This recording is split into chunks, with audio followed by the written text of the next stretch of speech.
Mardi 3 janvier 2023, membres de la famille de Dieu. nous vous accueillons encore une fois sur votre chaîne L'Aventure dans la Parole. Nous vous saluons tous de la contrée dans laquelle vous nous écoutez aujourd'hui, puisque c'est le 3e jour de l'année et nous voulons vous encourager à demeurer dans l'espérance. Et nous vous invitons à participer avec nous en cliquant sur le pouce et en vous abonnant pour recevoir les notifications chaque jour, en laissant bien sûr des commentaires sur ce que vous avez compris et en partageant le lien avec vos connaissances. Le texte à mémoriser de cette semaine que nous vous invitons à dire avec nous se trouve dans 1 Jean chapitre 3, le verset 1er. Voyez quel amour le Père nous a témoigné pour que nous soyons appelés enfants de Dieu. Nous pouvons le répéter, le reprendre ensemble. 1 Jean chapitre 3, le verset 1er. Voyez quel amour le Père nous a témoigné pour que nous soyons appelés enfants de Dieu. Qui fait partie de la famille de Dieu?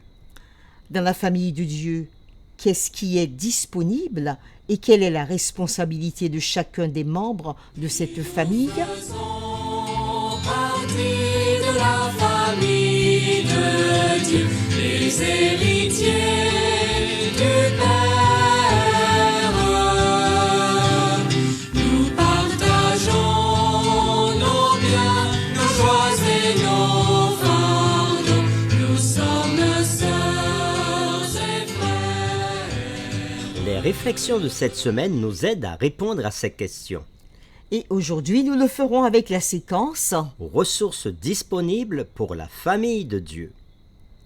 Le plus grand don de Dieu à ses enfants est Jésus-Christ, qui nous apporte la paix, le pardon, la grâce pour la vie quotidienne et la croissance spirituelle et l'espérance de la vie éternelle. Car il est dit dans Jean chapitre 3, le verset 16, « Car Dieu a tant aimé le monde qu'il a donné son Fils unique, afin que quiconque croit en lui ne périsse point, mais qu'il ait la vie éternelle. » Et encore, dans Jean chapitre 1, le verset 12, il est dit, « Mais à tous ceux qui l'ont accueilli, il a donné le pouvoir de devenir enfants de Dieu, à ceux qui croient en son nom. » Le salut est donc le don fondamental, parce que, sans ce don, nous ne pourrions rien obtenir de Dieu qui ait vraiment de l'importance à long terme. Quoi que nous ayons ici, un jour nous serons morts et partis, et tout le bien que nous avons fait sera également oublié. D'abord et avant tout, nous devons toujours garder au centre de toutes nos pensées le don de l'Évangile, c'est-à-dire le Christ crucifié. Comme il est dit dans 1 Corinthiens chapitre 2, verset 2. Et c'est Paul qui parle ici en disant « Car je n'ai pas eu la pensée de savoir parmi vous autre chose que Jésus-Christ et Jésus-Christ crucifié. » Par le salut, Dieu nous donne tant de choses.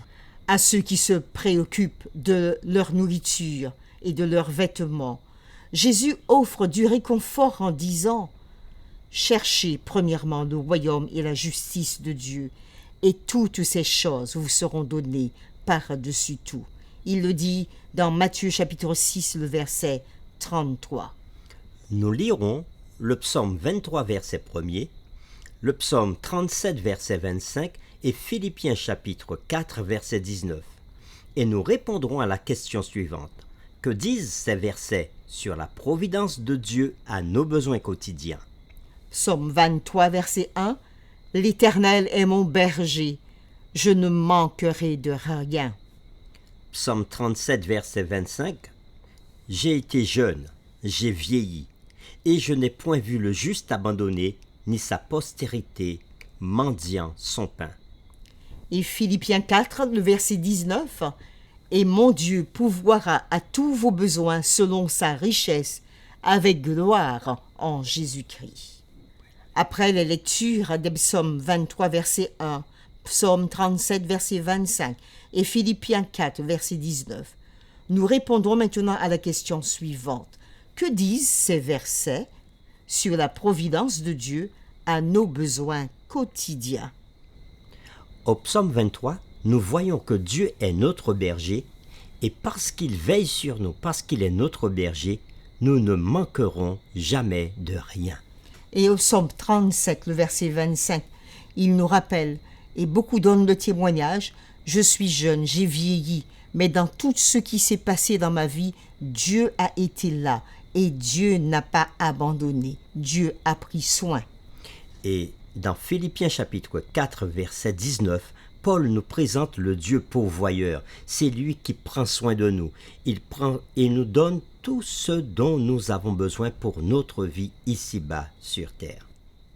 Et concernant encore nos besoins quotidiens, lorsque Jésus disait à ses disciples qu'il partirait, il promit le don du Saint-Esprit pour les réconforter. Et il leur dit, « Si vous m'aimez, gardez mes commandements. Et moi, je prierai le Père, et il vous donnera un autre consolateur, afin qu'il demeure éternellement avec vous. L'Esprit de vérité que le monde ne peut recevoir, parce qu'il ne le voit point et ne le connaît point. Mais vous, vous le connaissez, car il demeure avec vous et il sera en vous. » Jésus nous le dit dans Jean chapitre 14, le verset 15 à 17. Et ce message est pour chacun de nous. Dieu pourvoit et nous réconforte par son esprit. Et Jésus nous donne encore un autre message dans Jean chapitre 16, le verset 13. Il nous dit, « L'Esprit, il vous conduira dans toute la vérité. » L'Esprit lui-même donne des dons spirituels merveilleux aux enfants de Dieu. Et ces dons spirituels, nous pouvons les retrouver dans 1 Corinthiens chapitre 12, les versets 4 à 11. Il y a diversité de dons, mais le même esprit. Diversité de ministères, mais le même Seigneur. Diversité d'opérations, mais le même Dieu qui opère tout en tous. Or, à chacun la manifestation de l'Esprit est donnée pour l'utilité commune. En effet, à l'un est donnée par l'Esprit une parole de sagesse. À un autre, une parole de connaissance selon le même esprit. À un autre, la foi par le même esprit. À un autre, le don des guérisons par le même esprit. À un autre, le don d'opérer des miracles. À un autre, la prophétie. À un autre, le discernement des esprits. À un autre, la diversité des langues. À un autre, l'interprétation des langues. Un seul et même esprit opère toutes ces choses, les distribuant à chacun en particulier comme il le veut. En bref, nous pouvons dire que c'est Dieu qui nous donne le mouvement et l'être, tel que nous le dit Paul dans Actes chapitre 17, versets 24 à 28. Le Dieu qui a fait le monde et tout ce qui s'y trouve, étant le Seigneur du ciel et de la terre, n'habite point dans des temples faits de mains d'hommes. Il n'est point servi par des mains humaines, comme s'il avait besoin de quoi que ce soit, lui qui donne à tous la vie, la respiration et toutes choses. Il a fait que tous les hommes, sortis d'un seul sang, habitassent sur toute la surface de la terre, ayant déterminé la durée des temps et les bornes de leur demeure. Il a voulu qu'ils cherchassent le Seigneur et qu'ils s'efforçassent de le trouver en tâtonnant, bien qu'il ne soit pas loin de chacun de nous. Car en lui, nous avons la vie, le mouvement et l'être. Dieu nous a donné l'existence, la promesse du salut, des bénédictions matérielles et des dons spirituels, afin d'être une bénédiction pour les autres. Pour terminer, réfléchissons à cette pensée.